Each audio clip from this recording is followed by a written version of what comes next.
Should read topic number 5 tonight. Says silent genocide in the Congo. Why no international outcry? Let me set up the attachment. It's going to take us to Facebook, which I haven't been on. I hope this works. Yeah, I don't have. Okay, it looks like it might work here. Let me share this. And let me see if I can get this queued up properly here.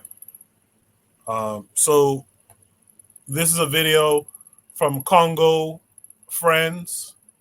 And what I'll do is it's probably a short, like a minute. I'll try to play it twice. I don't know how to start these things from the start. So I'll play it and we'll discuss it after. That we've been discussing, and it has warranted almost no sustained and enterprising reporting from the media of the world. It has obtained no great purchase on the popular imagination. Millions of people dead. Why is it that nobody's talking about it? This is the same international community that said, when there was a Holocaust, that no more genocide would take place, and yet the same community left Rwanda genocide take place, and yet those who committed genocide in Rwanda crossed over in the Congo, and the Congo has become the victim of what happened in Rwanda, and what the international community didn't do to stop it. Imagine, you may not even be able to put your wrap your mind around it, but imagine nearly 6 million people dying in the middle of Europe, and yet we're silent. Millions of Congolese people have lost their life as a result of the crises that we've been discussing, and it has warranted almost no sustained and enterprising reporting from the media of the world. It has obtained no great purchase on the popular imagination. Millions of people dead. Why is it that nobody's talking about it? This is the same international community that said, when there was a Holocaust, that no more genocide would take place, and yet the same community left Rwanda genocide take place, and yet those who committed genocide in Rwanda crossed over in the Congo, and the Congo has become the victim of what happened in Rwanda, and what the international community didn't do. Imagine. All right. I think we all caught that. Afro Native World told me to ask Kamji to invite her. I could do that too. I will do that. Marcus Garvey the way says, because it's not marketed, quote unquote, marketed as important enough to be vested in. Folks would pray for France on every hashtag because you've been told to. Congo, who that? Yeah, that's a fact. Thank you for that. Marcus Garvey is the way. Let me start a little differently this time. I'm gonna start with Oni, and if I happen not to be here when Oni's done, we'll go to Anthony next. All right. So Oni, what say you? Oh dang, he said he's gonna step away as soon as I start talking. I'll tell you this though. He didn't even hide it, did he? He was just like, I'm gonna step away. If I'm not here, if Oni happens to finish early. All right. So what I'm gonna say is this.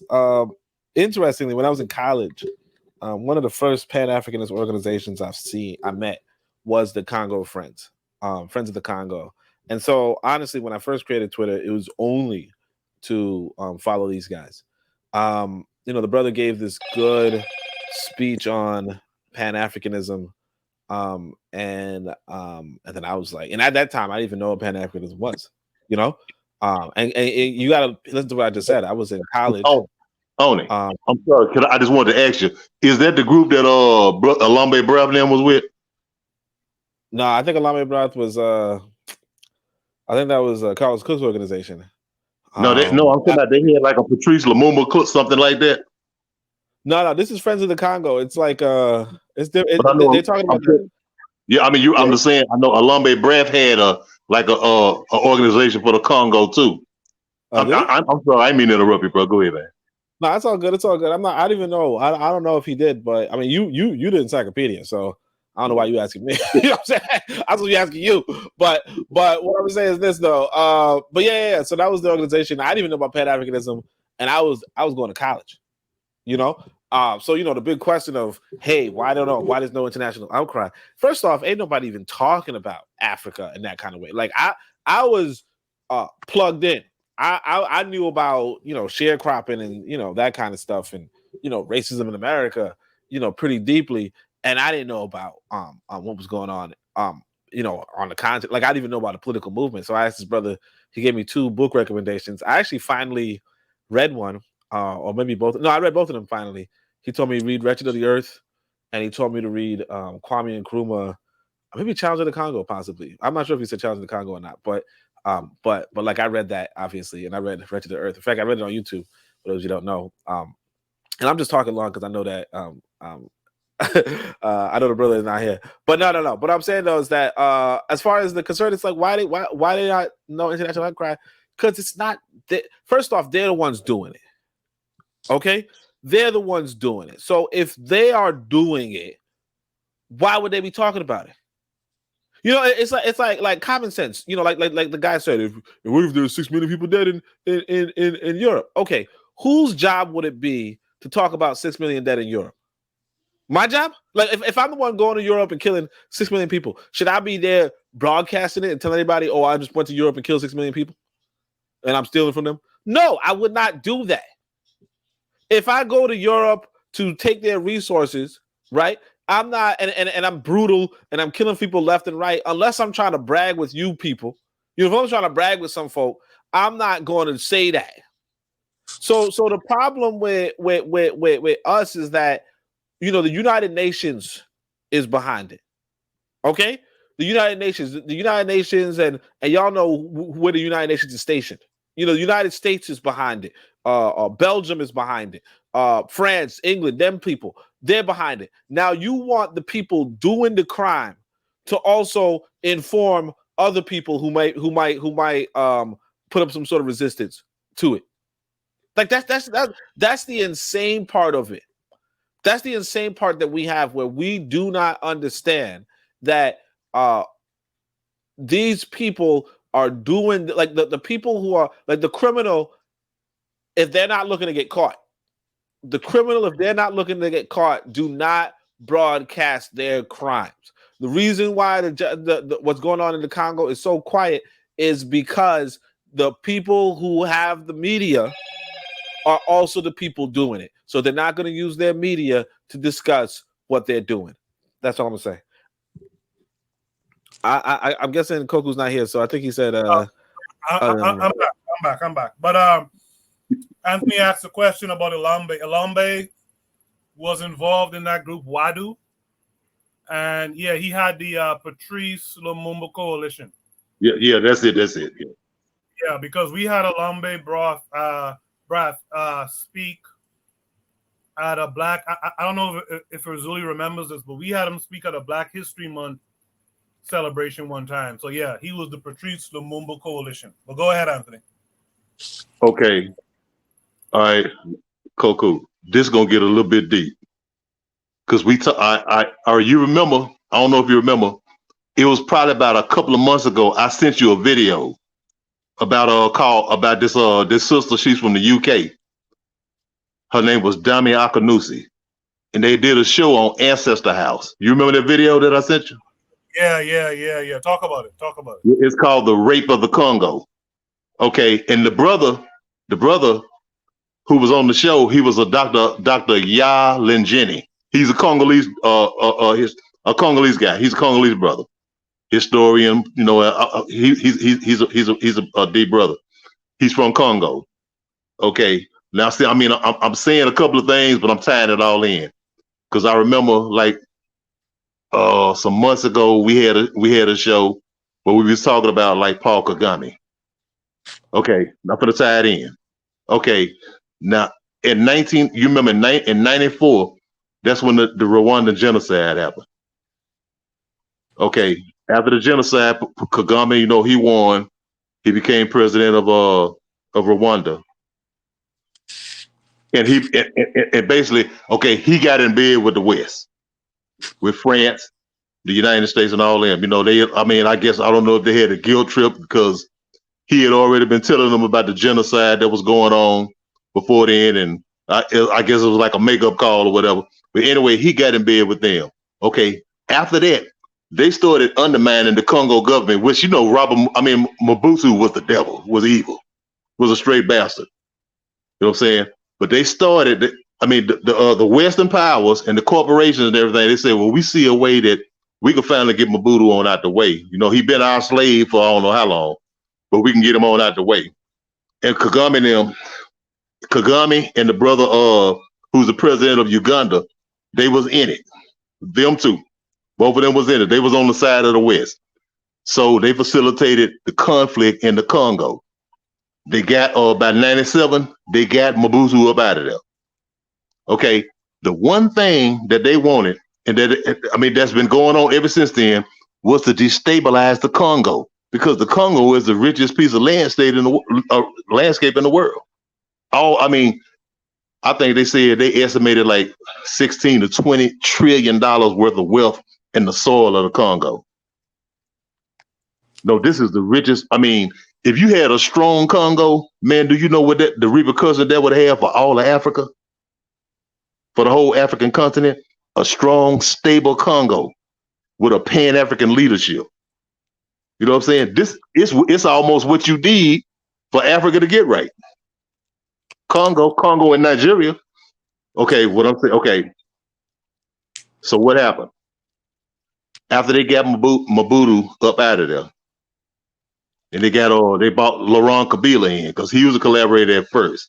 But Laurent Kabila, he said, well, you know, forget that. He went back on the deal, man, forget that. You know what, I'm for Congo, I'm for us, we for keeping all our stuff in our hands.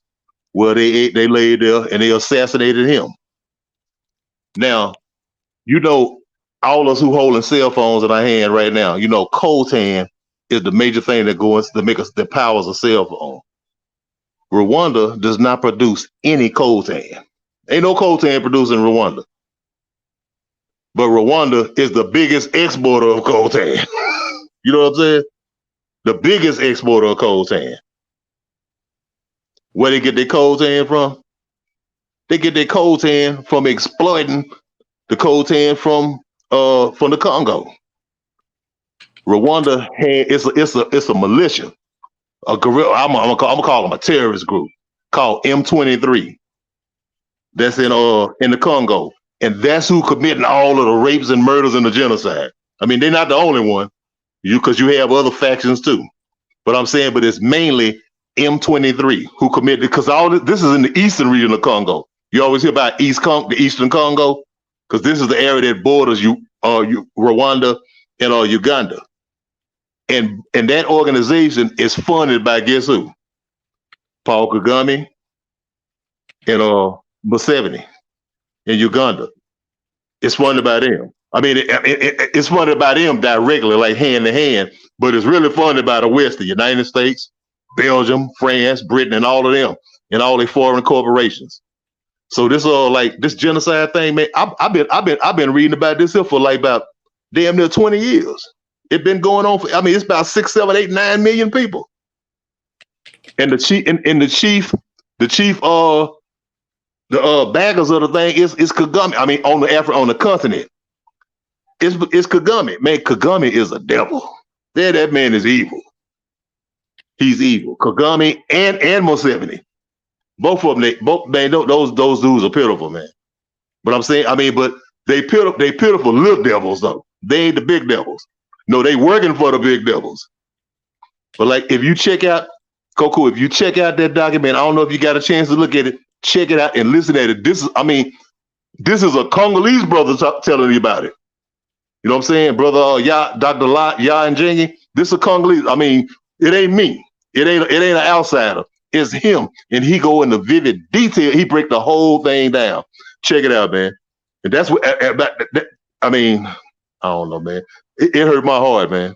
It hurt my heart because it's something that's dear to my heart, man. Because I've been reading about it and studying about it for like 20 years about the genocide in the Congo, man. I don't want to go on a rant on that, man. I'll leave it at that, though. No, I appreciate that. Like I say, Like only said, walking encyclopedia, man. Thank you for that, Anthony. Also, I think Kenya is I think Kenya is mucking around in the Congo too. Actually, Yeah, sure is. Yeah, just recently. Yeah. yeah, you got to keep an eye on that too. Such a shame. But let's welcome in our boy Jose. I know it's late where he is, so I appreciate you coming on. Jose, how are you this week? Peace, Jose. I'm okay. Yeah, I'm okay, but it's not late. It's very early. Oh, very early. Right, right. It's 5:15 here, but I don't know. I'm sleep is fleeing from me. But I don't chase it tonight. I don't chase it. But yeah, I always had doubts, about this massacre. It may sound gore or controversial, but just like the genocide in Rwanda, each year they added 500,000 people, and I don't want to play it down, but sometimes I see those images of those good doers collecting money for the child slaves in those mines. And in Senegal, I've been to mines like that, right? So you got an Australian miner, a minefield of of about a mile across, with big machines, etc. And a couple of miles down the road, it's locals digging, searching for gold with their bare hands. And so when I here in the Netherlands, they show a clip, and then you see a small child climb up a hill with a sack, and then an adult kind of pushes him or hits him in the head, right? And I thought about what I saw in those mines, and that was, a whole complete families were digging, right? And yeah, children are small, so a lot of the times it's the children that are down there, right?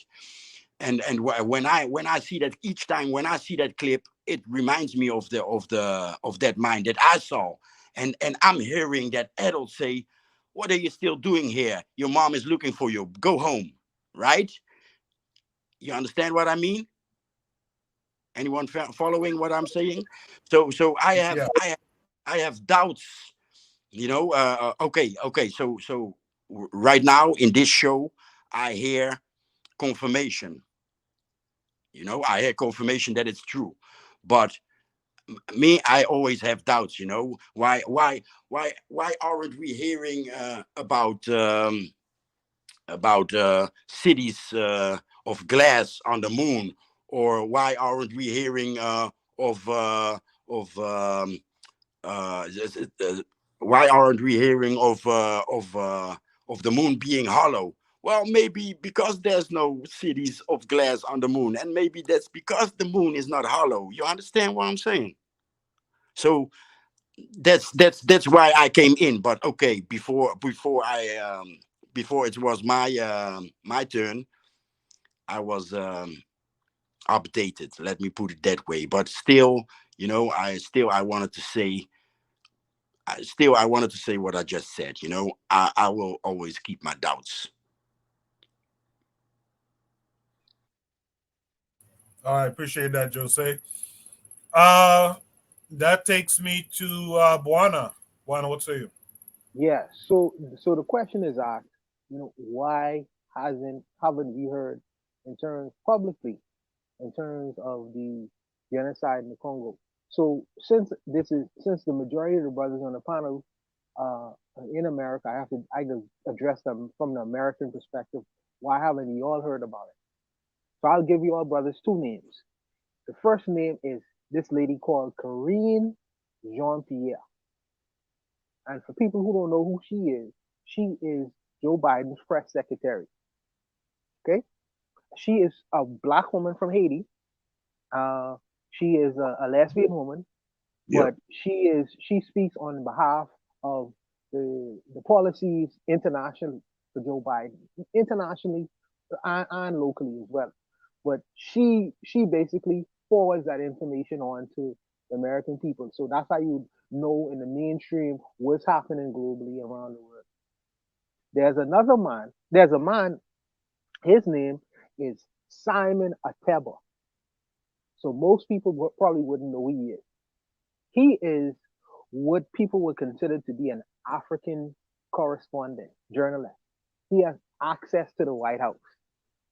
So now I want y'all to go on the internet and find out the just type in Corinne Jean Pierre versus Simon Ateba.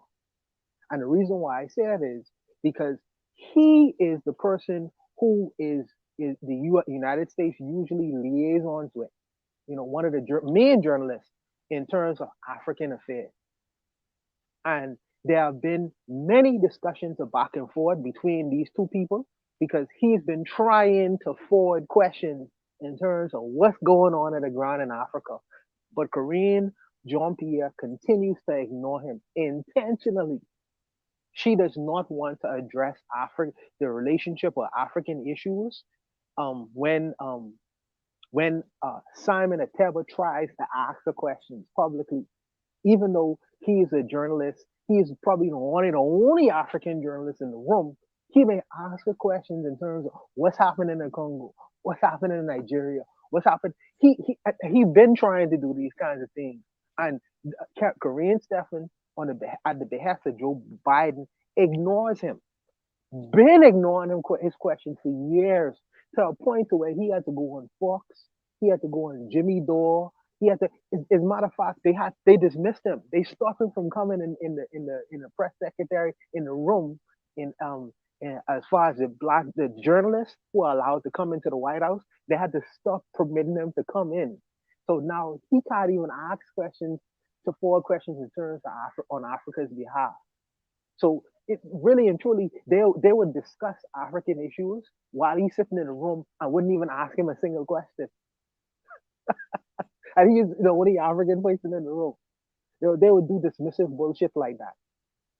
So it is an intentional act on the behalf of your government to not have these issues aired on Front Street because you want to mask certain things. You don't want the mass American public to know certain things, especially with genocide going on in particular areas because you want to extract wealth from these countries. You gonna know about the genocide in Israel and Palestine, but you ain't gonna know nothing about the genocide in Israel. You ain't gonna know what's going on in Haiti, my next door neighbor, and what's happening on the ground there. There are certain things your government does not want the general rank and file person to know. This is why y'all don't know it. Francis, and by the way, Simon Ntebe is from Cameroon. So he's one of the neighbors of Central African country of Congo. He knows what's going on. So does Francis Ngannou. Francis Ngannou knows. And I wouldn't put that all on him, even though he's an athlete. He should speak to these kinds of things. Because he know what he's coming from. If he's coming out of hell, you must tell the people of hell he's coming from now that you get national attention and notoriety. You want to talk about polygamy? Fine. But tell me what else happening in the country as well. They'll lock him off to these ridiculous, silly questions, but you ain't gonna talk about the circumstances of what he has to run from to come to the America to fight in prize matches. So the responsibility becomes on the athlete now to address these things because you know what you're coming from, brother. If I was a Haitian or if I was as a Bahamian, I can speak from the perspective of a Bahamian. If I come in and I get an international audience in America, I can speak to what's happening on the ground in my country, even if it was affecting my neighbors. I can talk about. You think you could close my mouth for some dollars? No. The brothers who have public platforms must address these things now that they have a national stage to do so, because they didn't have one before. But now that the microphone is in your mouth, don't just talk about the relationship and the petty little questions these people want to ask. Address the things that's happening in Cameroon and the Congo and what these people are doing in your country to exploit the people. You can't just keep your mouth shut and talk about ridiculous things. But who you sleeping with? Come on, man. So the onus is on the men of us as men to address these things when we have a public platform to do so. I am focused. My focus is on can they come into Haiti? I ain't move off of that yet. Because if it come into my neighbors trying to create consternation and turmoil or whatever, I focus in on that. You ain't gonna move me off of that. You ain't gonna take me to Israel or Palestine and none of them other places. Because I know if you could come for the Haitians, you're coming for me next. The people don't want to talk about that. But I'll leave it there, man. I'll leave it. Good stuff, Juan. Good stuff. I appreciate what you said there. It seems like Black Steel is familiar with Homegirl there. But before I get to Black Steel, let's welcome in our boy RBG. Real Black Gentleman, how are you this week? I'm all right. Good. It's chill. What is? Well, I mean, again, I think the tail on what Oni said, it becomes like asking, you know what I'm saying, the wolf to tell what's going on in the hen house. It's like, I mean, the question, why no international outcry? I mean, well, let's think about the nations around it. I mean, they were talking about Uganda and Rwanda. Well, I mean, you have countries to the north, you have countries to the south. Like,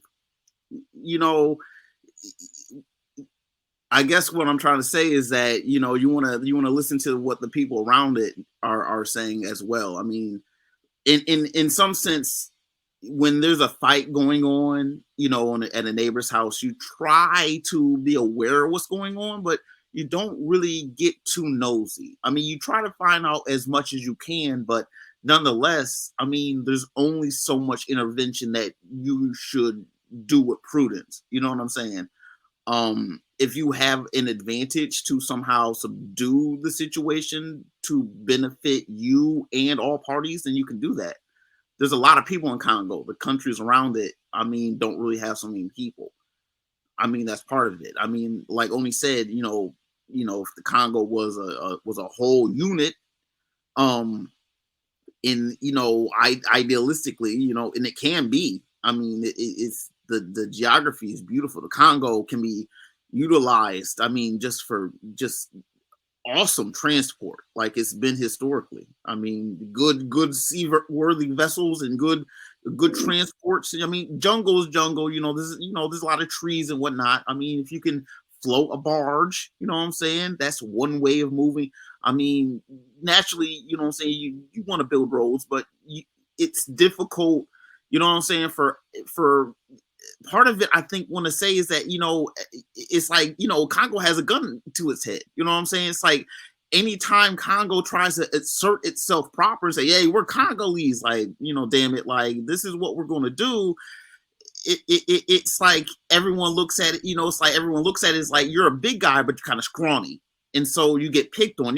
Congo's like a big, scrawny dude. You know what I'm saying? It's big, but it's scrawny, and it can't really, it's trying to bulk up, but it gets attacked every time, you know what I'm saying? So, like, part of it is the whole, I mean, these borders that, I don't know, I can't gauge Uganda or Rwanda's motives into, like, crossing into it. Part of me says that the line really shouldn't matter.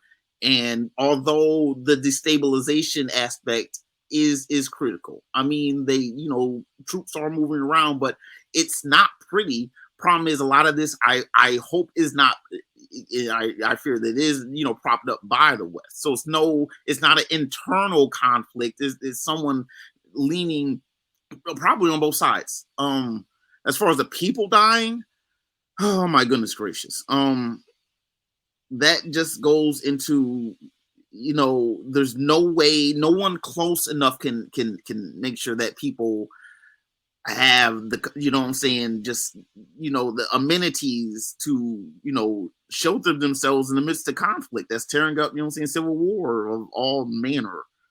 I'm not a military man. All I can do is observe, and what I'm saying, don't really have a dog in the fight. I want African unity. I don't want these men to wind up exhausting themselves, in basically a grotesque spectacle of assertiveness. I mean, it's one thing to say that a man should do something. The problem is when you look at it from the bottom side, you have a lot of men from a lot of sides getting told to do something, do something, do something. It's difficult. I really want to see peace. I really want to see a lot more. Just this is where, like, you know, the countries around the Congo, all of them, you know, maybe that's one way of trying to, you know, protect the Congo, is that the ring of countries around it can kind of like look at it and see how is it in our best interest if we can all like make this work for everyone, because naturally the Congo could, you know, is the potential like engine of Africa. It's right there in the middle. I mean, but it's just a territorial expression. Ideally, again, I've said this before, I wish that there was a whole territorial from the Atlantic to, you know, saying the Eastern Ocean, you know, saying like a whole state. But because of these white man's lines, and we got people fighting over turf naturally, it's hard to get that unity. I mean, someone had said there used to be there was trying to be a federation between the Tanzanians and the Congolese. Someone had said that earlier. I don't know where I heard that from, but it's things where African people. I mean, I'm not on the ground. I can go in any time, but even if I were, like, there's still free prior conditions on the ground. It's not like I'm just going to be over there, open my mouth and like say, you know, and speaking into existence. I mean, it doesn't work like that. You have to contend with people. And the contention takes time, and you know, time is not necessarily one we want to waste. Sometimes you just want to go along to get along, unless you can, like I say, have advantage over a situation and for all parties to the maximum benefit of most parties. And even then, there might be some people who are aggrieved. I mean, these are things, you know what I'm saying? If you're a soldier, you know there's going to be casualties, but you have to proceed on with the mission.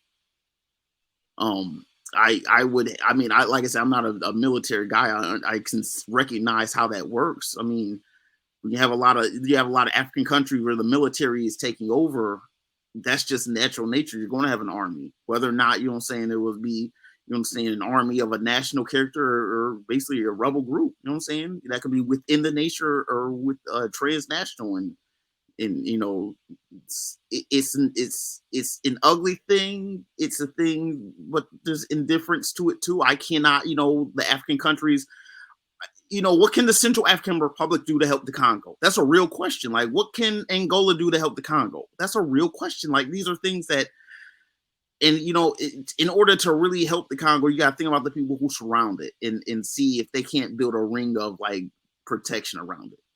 Even the people who may be kind of like, I don't think that the Ugandan people want to attack the Congolese people. I think it's more sophisticated and nuanced and what's the word I want to say? Primary than that. That's all I got to say. Appreciate that, RBG. My follow-up question to all of this at the end, after Black Steel goes, I think he's the last one to go. You know, what can diasporans do?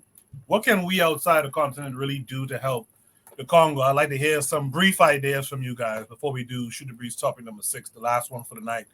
Black Steel, you seem to know homegirl. What say you to all of this? So old girl, the Haitian girl, she's a bird, man. I can't really say enough bad things about her.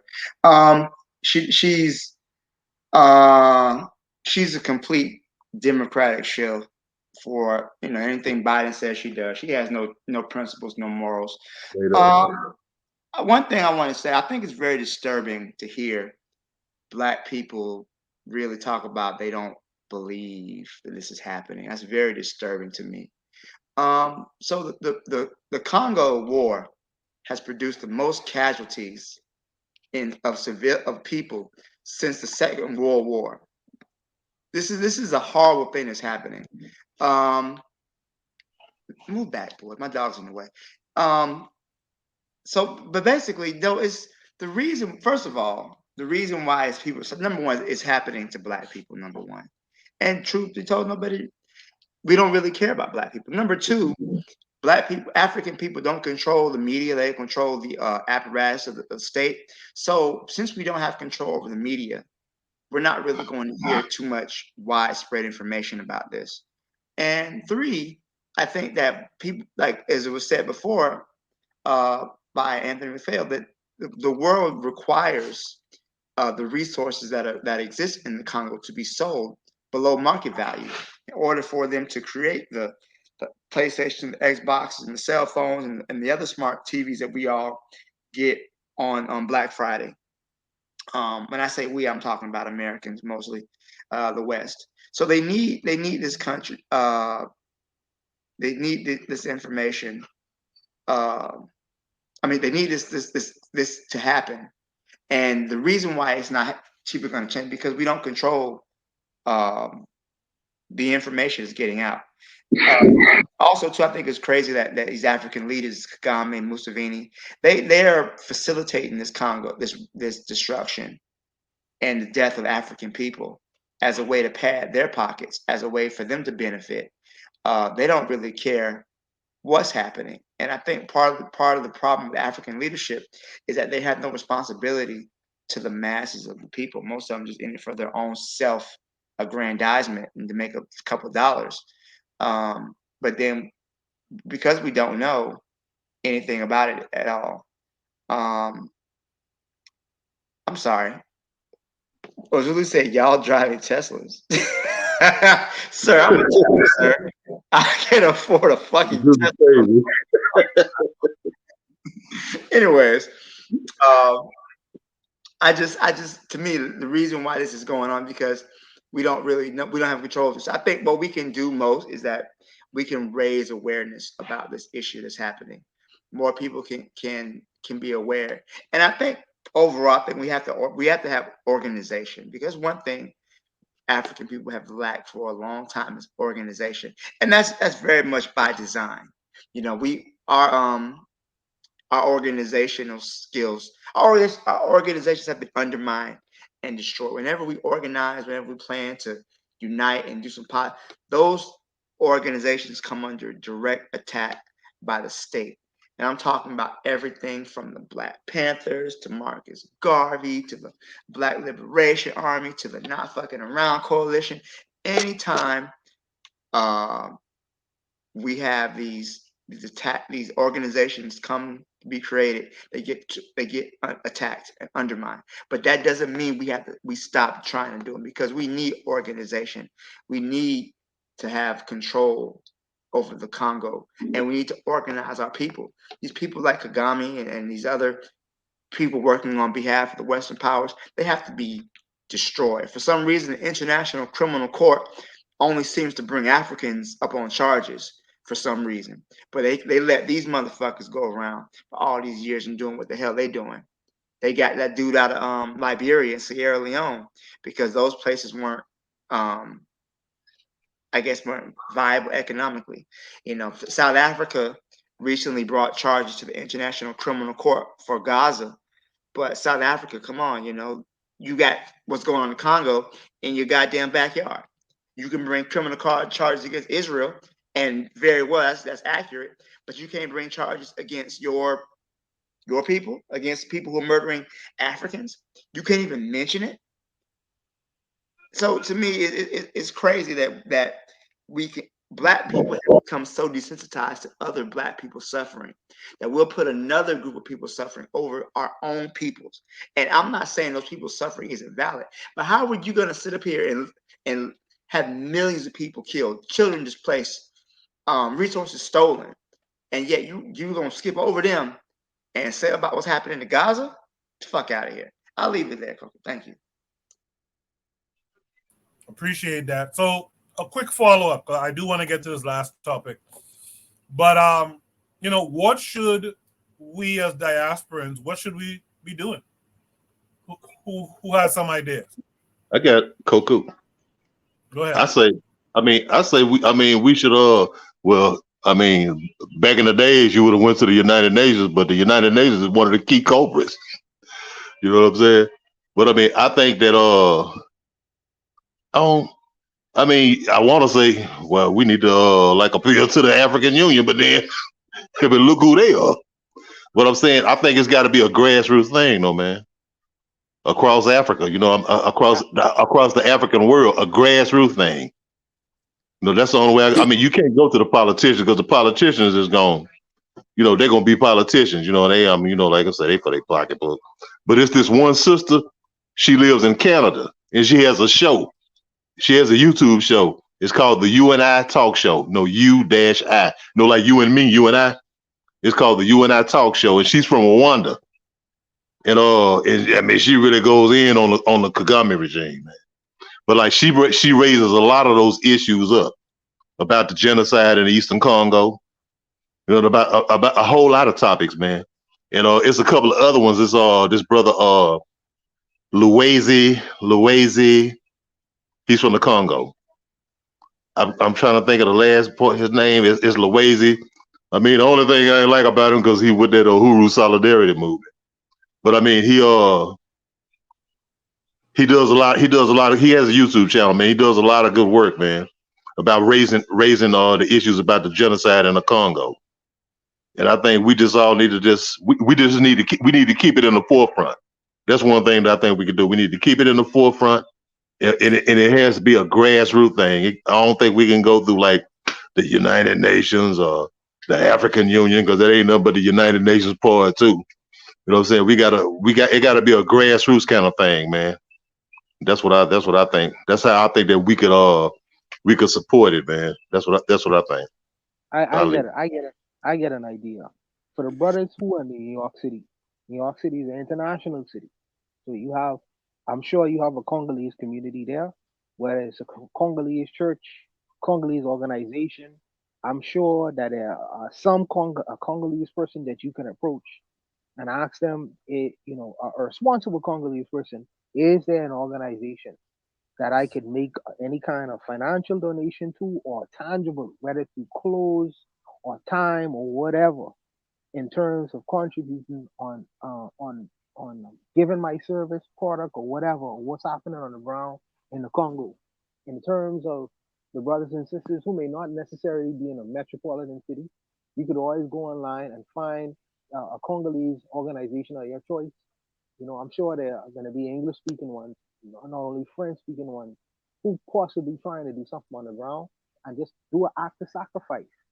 And whether it's a financial sacrifice or another type of sacrifice, approach these organizations online, ask them how can I assist. And I ain't saying to spend all your money. I'm saying to make an act of sacrifice in terms of solidarity towards the people on the ground in these areas. That's what I would suggest. Doing people who don't have a frequent contact in terms of speaking a Congolese person and things of that nature, make a act of sacrifice for an organization in terms of what they are trying to do on the ground in the Congo. And you could do that with other African countries as well.